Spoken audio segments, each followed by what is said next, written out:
La statue de Freddie Mercury, Queen, le groupe légendaire qui a marqué l'histoire de Montreux. Bienvenue au Montreux Jazz Festival pour son 50e anniversaire. Lui aussi est un showman d'exception, des concerts gigantesques. Jean-Michel Jarre est de retour ici au Montreux Jazz Festival pour le 50e anniversaire. Et c'est un événement, on le retrouve tout de suite. Alors,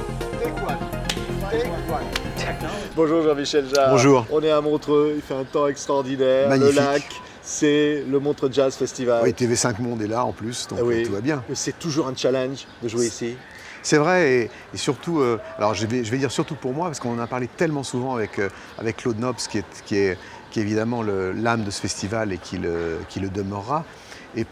Et au-delà d'un hommage de circonstances, parce qu'on regrette toujours les gens qu'on aime et qui surtout quand ils ont fondé un festival tel que celui de Montreux, mais ce qui caractérise ce festival par rapport à tous les autres au monde, c'est l'éclectisme. C'est-à-dire cette espèce de...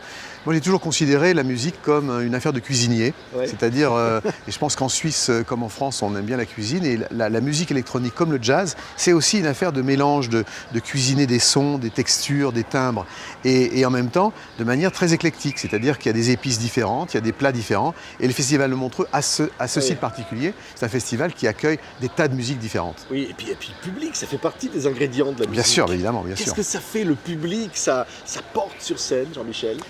Ah oui, quand on a passé comme moi 5 ans en studio avec ce projet Electronica, on a au bout d'un moment envie d'ouvrir la fenêtre, d'ouvrir la porte et d'aller à la rencontre évidemment du public qui vous fait l'amitié de vous suivre, et puis de rencontrer aussi de nouvelles audiences. Là, cette tournée que j'entame pour presque 2 ans, 50 dates en 2016, d'autres en 2017, avec des endroits très différents, aussi bien des festivals que des salles plus grandes de concerts, que des endroits en intérieur et des endroits en extérieur aussi, comme j'ai pu le faire. Donc il fallait aussi créer une scénographie qui puisse aussi être pertinente dans ces différents endroits, aussi bien l'auditorium Stravinsky de Montreux que dans des salles comme Bercy ou salles comme à Zurich, ou dans des milieux ou dans des endroits extérieurs. Et donc finalement cette volonté de mettre vos sons en 3D, en perspective, je voulais aussi le porter sur scène, ça, et de manière visuelle. Donc d'utiliser justement un certain nombre de procédés qui donnent pas seulement l'impression, mais la sensation qu'on est vraiment immergé dans la musique.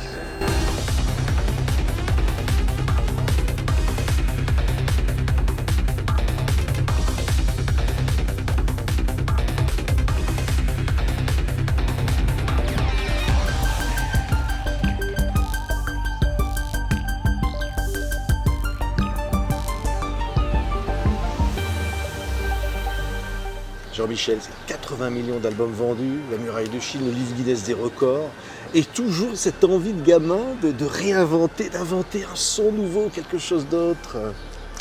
Ah oui, je crois que si on reste pas un gamin, on change de voix. Je pense que tous les artistes finalement sont des sales gosses qui essaient d'attraper un mirage depuis le début de leur vie.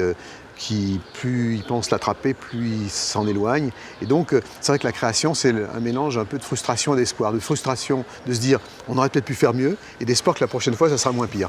Donc, et c'est vrai qu'après ces 5 ans où j'ai eu la chance vraiment de faire ce voyage initiatique à travers le monde et de travailler, de collaborer avec des gens qui ont été, qui sont des sources d'inspiration pour moi, et qui sont des gens, toutes générations confondues, de très grands artistes, j'avais envie aussi de porter la musique que nous avons faite, pas nécessairement avec eux systématiquement, mais la musique et l'expérience qu'on a faite sur scène. Hein, voilà l'album, Voilà, c'est donc exactement. Electronica numéro 2. On y trouve des gens incroyables, Sébastien Tellier, on y trouve Christophe, avec qui vous aviez composé dès le début de la carrière, on y trouve même... Pet Shop Boys, Gary Newman, Hans Zimmer, Jeff Mills, Primal Scream, Rhône aussi, des gens donc de la nouvelle génération de la scène électronique, et puis des gens qui sont liés d'une manière ou d'une autre à la technologie. Un des thèmes récurrents de ce projet, c'est aussi la relation ambiguë qu'on a avec la technologie, et il y a une collaboration un peu particulière qui est celle du lanceur d'alerte Edward Snowden. Oui, c'est curieux qu'il vienne là. Et finalement, il y a une logique, parce qu'aujourd'hui, on est au festival de Montreux. Le festival le jazz a généré très longtemps, il y a aussi sa dimension sociale et politique. Et je pense que chaque musique, à chaque génération, la musique de l'époque, c'est une musique qui a toujours deux faces. Une face hédoniste, c'est-à-dire la musique électro, c'est aussi une musique, on a envie de bouger, de faire la fête, de danser jusqu'au bout de la nuit. Et puis il y a forcément aussi le reflet ou le résultat de l'époque dans laquelle cette musique existe et s'exprime. Il y a toujours un message politique. Il y avait déjà un message politique là, à ce moment-là, par exemple. Voilà, et qui était assez prémonitoire.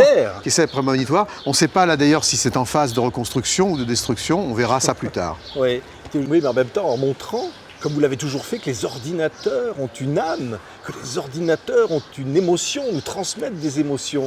Ça, c'est un message fort. Alors oui, je pense que de toute façon, les émotions, jusqu'à maintenant en tout cas, c'est le problème du gars qui se trouve derrière l'ordinateur.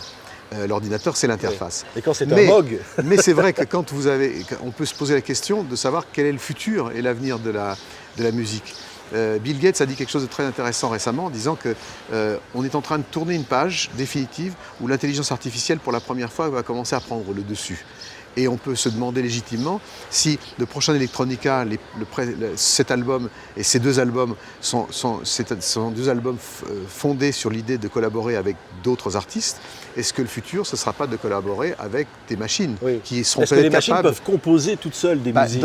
Aujourd'hui, non. Enfin, il y a quelques exemples pathétiques aujourd'hui dans cette direction-là, mais on pourrait très bien légitimement imaginer qu'à partir du moment où, au milieu du XXIe siècle, on prévoit qu'un ordinateur pourra avoir des capacités supérieures à celles du cerveau humain, on pourrait très bien imaginer légitimement qu'un ordinateur ou qu'une machine de cette époque puisse avoir l'intuition de composer, de faire de la musique, de faire des images. Et après tout, ce n'est pas nécessairement terrifiant. Ça nous permettra aussi de rebondir et de créer et d'inventer en collaboration avec des outils de plus en plus sophistiqués d'une manière peut-être encore plus pertinente, encore plus touchante. Et c'est ce que je souhaite en tout cas. Merci beaucoup Jean-Michel. Merci à vous. Voilà, Electronica, le volume 2. À l'envers, à l'endroit. Ah, à l'endroit, c'est mieux. Oui, c'est mieux à l'endroit toujours. C'est ça la technique. Sauf pour les aliens, bien entendu, qui n'ont aucun problème avec le haut et le bas.